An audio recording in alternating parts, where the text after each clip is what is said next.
I just wish to say that it is a great pleasure that Unilever can come together with the Lagos Business School to organize an event like this.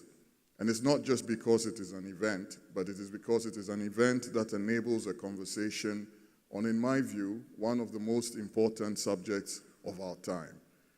Why do I say that it is one of the most important subjects of our time?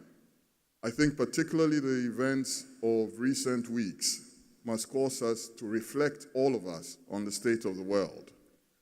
We sometimes think about the progress that we have made as humanity, and it gives a certain occasion sometimes for a degree of complacency.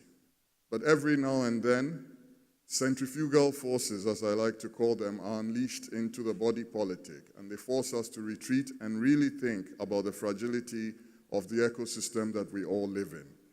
I was recently in a meeting of some students who were doing an MBA, and they said to me that in their view, the whole debate on sustainability was not African, and they wanted to know my views. And that's the only thing I will touch on, and then I'll leave the rest for the panelists.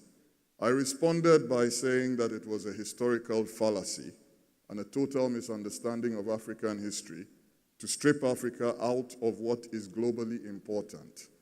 And I pointed out to my great-grandparents who were peasants and the agricultural methods that they used, which were very much about renewal, which were very much about sustainability of the land, which were very much about preserving resources for the generations that would come thereafter.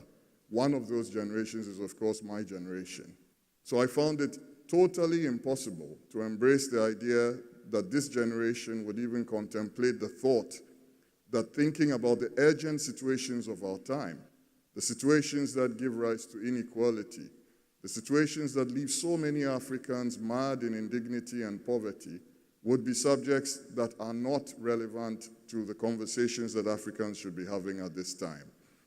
Ladies and gentlemen, sustainability is an urgent issue. We must not only talk about it, but we must talk so that we act and we take the actions that will preserve the world for the future to ensure that the world that we hand over to those who come after us will be more prosperous, just as generations before did for us.